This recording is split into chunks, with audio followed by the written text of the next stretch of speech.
bukmun umyun fahum la yarji'un. Itu adalah ketentuan dari Allah SWT, di mana ketika manusia selalu melalaikan perintah Allah, maka Allah akan butakan manusia sehingga manusia tidak bisa lagi melihat terhadap kebenaran ataupun kebaikan di depan mereka. Semoga seluruh siswa SMA Pasundan Banjaran beserta staf yang ada di SMA Pasundan Banjaran, semoga Allah memberikan kelancaran segala sesuatunya, memberikan keberkahan di dalam setiap apa yang dikerjakannya, dan mendapatkan magfirah dari Allah Subhanahu wa Ta'ala.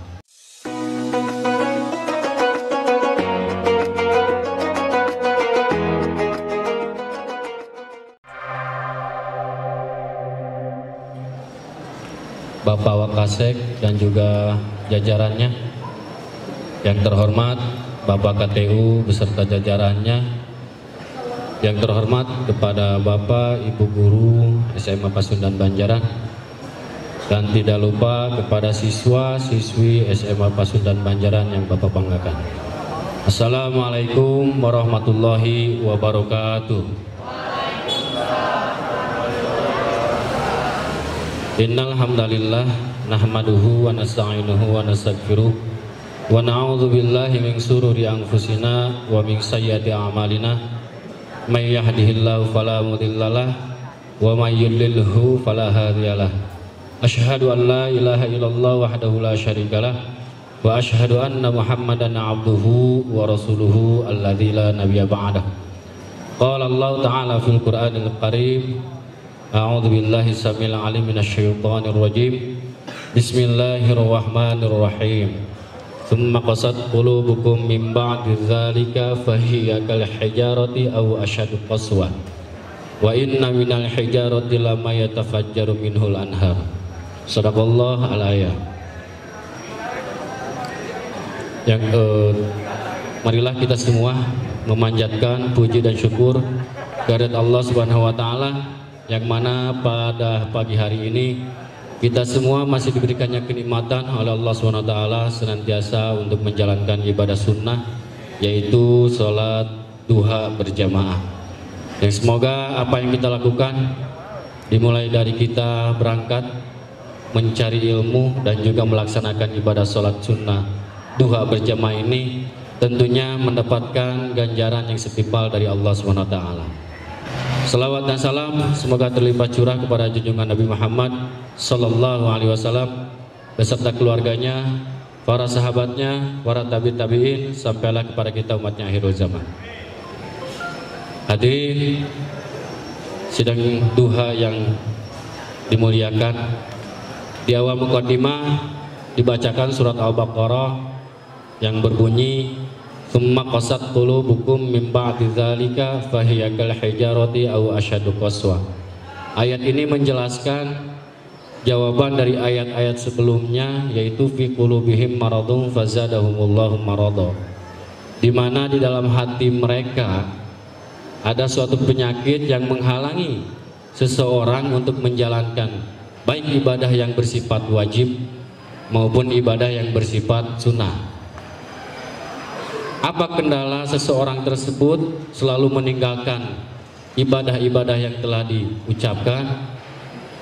Maka di sini Allah akan menambahkan suatu penyakitnya kepada hati manusia, berupa penyakit zahir, berupa penyakit batin, yang insya Allah di mana seseorang tersebut akan selalu meninggalkan segala sesuatu, baik berupa perintah maupun berupa ajakan.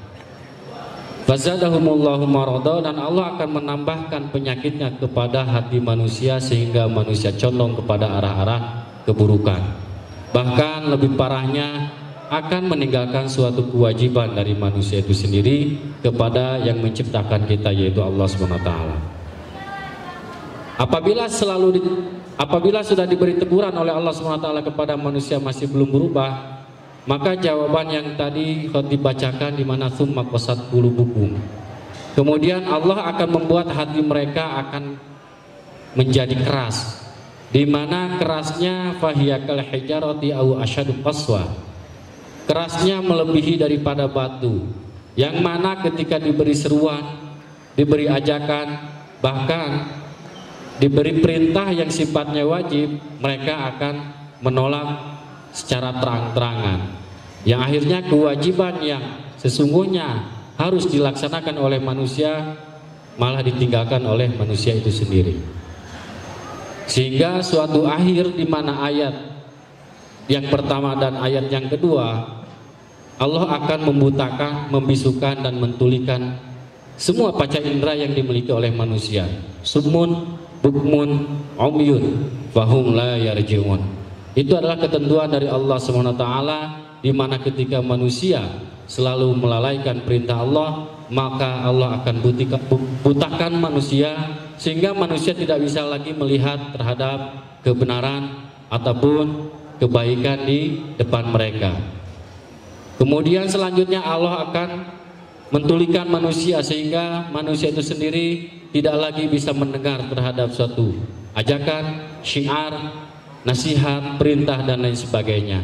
Yang terakhir di mana Allah akan membisukan sehingga manusia tidak lagi bisa bertaubat, sehingga manusia tidak bisa lagi mengucapkan syahadat ataupun membaca ayat-ayat suci Al-Quran dengan kesalahan-kesalahan mereka yang kerjakan selama masih diberikan kesempatan oleh Allah SWT untuk menjalankan semua apa yang diperintahkan oleh Allah SWT. Hadirin sedang duha yang dimuliakan Allah SWT, maka dari itu semua marilah kita semua untuk berintrospeksi diri. Ketika diperintahkan menjalankan ibadah sholat wajib, maka laksanakanlah sebelum ajal menjemput kita, karena yang namanya kematian kita tidak tahu dalam kondisi apa, di mana, dan sedang melaksanakan apa. Banyak di antara kita semua ketika menjalankan ibadah sholat wajib ataupun sholat sunat berjamaah yang sekarang dilaksanakan, masih banyak yang bercanda, masih banyak yang ketawa-ketawa ataupun mengganggu terhadap teman yang lainnya. Itu sama saja kalian menghina kepada Allah SWT, karena ibadah sholat itu langsung vertikal dengan Allah SWT. Dia langsung berkomunikasi dengan Allah. Apabila seseorang mengganggu temannya ketika menjalankan ibadah sholat ataupun ketawa-ketawa di dalam ibadah sholat, berarti dia sudah menantang langsung kepada Allah Subhanahu wa ta'ala. Konsekuensinya, apakah kita mau ditegur langsung oleh Allah, ataupun nanti kelak di yaumil akhir nanti Allah akan memasukkan kita ke dalam neraka jahanam. Naudzubillah summa naudzubillah. Maka dari itu semoga seluruh siswa SMA Pasundan Banjaran beserta staf yang ada di SMA Pasundan Banjaran, semoga Allah memberikan kelancaran segala sesuatunya, memberikan keberkahan di dalam setiap apa yang dikerjakannya, dan mendapatkan magfirah dari Allah Subhanahu wa ta'ala. Mungkin itu saja yang bisa saya sampaikan. Mohon maaf apabila ada kekurangan. Benarnya datang dari Allah SWT, salahnya merupakan mutlak dari kelalaian diri pribadi. Akhirul kalam, wabil taufiq wal hidayah. Wassalamualaikum warahmatullahi wabarakatuh.